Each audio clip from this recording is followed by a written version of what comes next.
Vous perdez votre temps dans le color grading. Vous ne savez pas comment obtenir le vrai look argentique Kodak Color Plus 200. La plupart des photographes débutants cherchent ce style inspiré de Kodak. Ils veulent cette ambiance vintage, ces tons chauds un peu jaune ambré qui donne l'impression d'une pellicule intemporelle. Mais ils passent des heures sans trouver comment faire. Aujourd'hui, je vais vous donner la méthode simple pour obtenir ce look Color Plus 200 en quelques étapes directement dans Lightroom. Accrochez-vous, car ce qui vient ensuite dans les courbes est le vrai secret, l'information qui va signer ce look.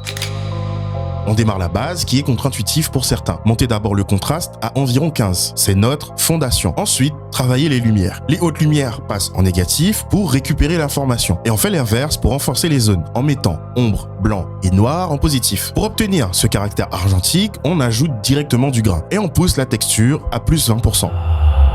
Maintenant, les couleurs. Pour cette ambiance chaude, on vient mettre une base de jaune dans nos ombres, avec une saturation forte, et une base de bleu dans nos hautes lumières. On respecte ici les couleurs complémentaires. Pour les tons moyens, c'est quelque chose de différent. On part sur du orange à 31 de saturation. Et le coup de grâce pour la couleur, on bouge légèrement la température. Mais le plus important, c'est de mettre la nuance et la vibrance en négatif, autour de moins 20%. Car oui, même si ce n'est rien par rapport à ce qui nous attend, on est en train de créer le corps du rendu Kodak.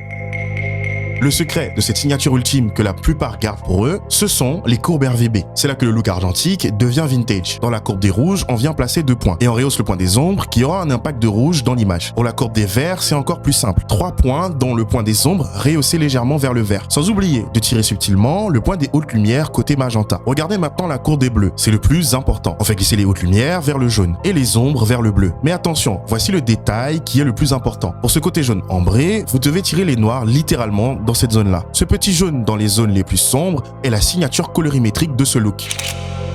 Vous avez maintenant votre look inspiré Kodak Color Plus 200. Mais rassurez-vous, nous ne sommes qu'au début de la maîtrise totale de la colorimétrie. Si vous voulez apprendre comment construire une vraie signature colorimétrique, la vidéo à ce sujet, la partie 2, est déjà disponible sur mon profil. Ne la ratez pas. Sur ce, c'était End. Tchuss.